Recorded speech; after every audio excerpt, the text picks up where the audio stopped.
Assalamualaikum warahmatullahi wabarakatuh.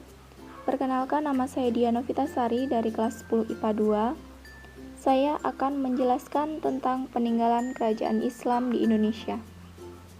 Yang pertama yaitu Kerajaan Samudra Pasai. Beberapa peninggalan Kerajaan Samudra Pasai yaitu 1. Batu nisan Sultan Malik As-Saleh.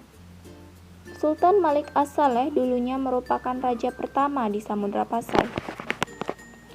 Batu nisan tersebut adalah sebagai tanda telah masuknya agama Islam di Nusantara sekitar abad ke-13.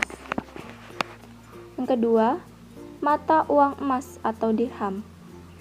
Dirham berlaku pada masa pemerintahan Sultan Malikul Zahir, memberikan informasi nama sultan yang memerintah. Yang ketiga, Prasasti Min Yetojo, ditemukan di Aceh, ditulis dengan huruf Arab Melayu dan Jawa kuno, bahasa Melayu klasik dalam bentuk syair Sagu Upajati. Yang keempat, kursi antik.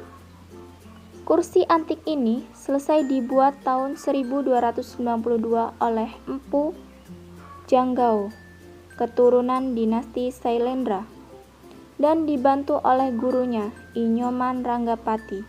Beliau juga murid Empu Gandring. Kursi antik ini dipersembahkan untuk Sultan Malik As-Saleh, Raja Samudra Pasai. Yang kelima, stempel Kerajaan Samudra Pasai. Stempel ini diyakini milik Sultan Muhammad Al-Malik Az-Zahir yang meninggal tahun 726 Hijriah atau 1326 Masehi.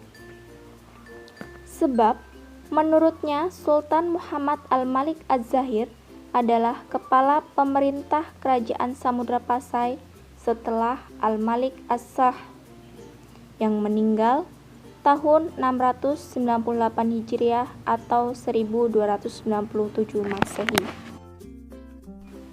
Yang kedua, Kerajaan Aceh. Beberapa peninggalan Kerajaan Aceh yaitu 1. Masjid Raya Baitur Rahman. Arsitekturnya bergaya kolonial dengan sedikit sentuhan Mughal atau India dan Cina di bagian dalam masjid.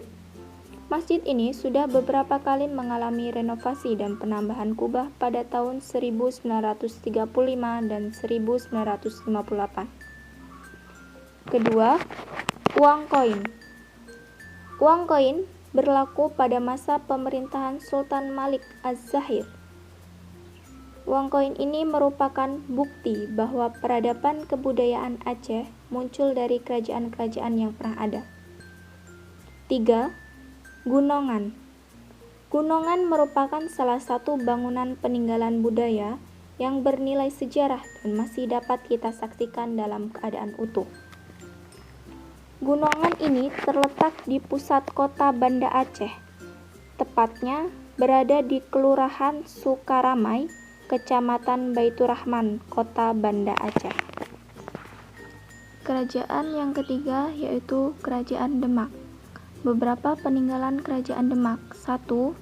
Masjid Agung Demak. Masjid Agung Demak salah satu masjid tertua di Indonesia. Terletak di daerah Kauman, Kabupaten Demak, Jawa Tengah. Raden Patah bersama Wali Songo mendirikan masjid yang karismatik ini dengan memberikan gambar serupa bulus. Ini merupakan candra sangka Memet dengan arti sarira sunyi kiblating Gusti, bermakna tahun 1401 Suka atau 1479 Masehi, merupakan warisan dari zaman Majapahit yang disebut Dampar Kencono. Yang kedua yaitu Saka Tatal Masjid Demak. 4 tiang utama penyangga atap terdapat satu tiang yang bernama Soko Tatal. Tiang ini merupakan lambang kerukunan dan persatuan. Yang ketiga, Beduk dan Kentong. Beduk dan kentong sudah ada sejak Wali Songo. Fungsinya untuk menandakan waktu sholat. 4. Pintu bledek. dibuat oleh Ki Ageng Selo. Pintu ini berarsitektur nuansa Islami. 5. Piring campa. Piring campa ini ada 61 buah. Piring campa ini merupakan pemberian Ibu Raden Patah, yaitu Putri Campa. Kerajaan yang keempat yaitu Kerajaan Tidor. Beberapa peninggalan Kerajaan Tidor. 1. Koin-koin kuno. 2. Keraton Tidor. 3. Benteng peninggalan Portugis. Benteng peninggalan Portugis ini ada karena pada saat itu dijajah oleh Portugis. Kerajaan yang selanjutnya yaitu Kerajaan Pajang. Beberapa peninggalan Kerajaan Pajang yaitu 1. Kesultanan Pajang. Kerajaan yang berpusat di Jawa Tengah sebagai kelanjutan Kesultanan Demak. Kompleks keraton yang sekarang tinggal batas-batas fondasinya saja, berada di perbatasan Kelurahan Pajang, Kota Surakarta. Kedua, Masjid Peninggalan Joko Tingkir. Masjid yang dikenal dengan nama Laweyan, berdiri pada pemerintahan Kerajaan Pajang yang dipimpin Sultan Hadiwijaya, atau bisa disebut Joko Tingkir. Bangunan ini sudah ada sejak tahun 1546 Masehi. Yang ketiga, Kris Hamandal. Kris Hamandal ini merupakan peninggalan Pangeran Hamandal. Kris yang digunakan Pangeran Hamandal untuk mengalahkan ayahnya sendiri dalam perang merebut kekuasaan Kerajaan Pajang. Selanjutnya yaitu Kerajaan Mataram Islam. Beberapa peninggalan Kerajaan Mataram Islam. 1. Sistem kalender Islam diciptakan oleh Sultan Agung. Sultan Agung melakukan sedikit perubahan mengenai nama-nama bulan Hijriah menjadi bulan Jawa. Misalnya Ramadan menjadi Poso. 2. Kompleks makam pendiri kerajaan. Gapura ke kompleks makam ini memiliki ciri arsitektur Hindu. Untuk masuk ke dalam makam, kita harus mengenakan busana adat Jawa. 3. Masjid Kota Gede. Masjid ini tertua di Yogyakarta, berada di kompleks makam.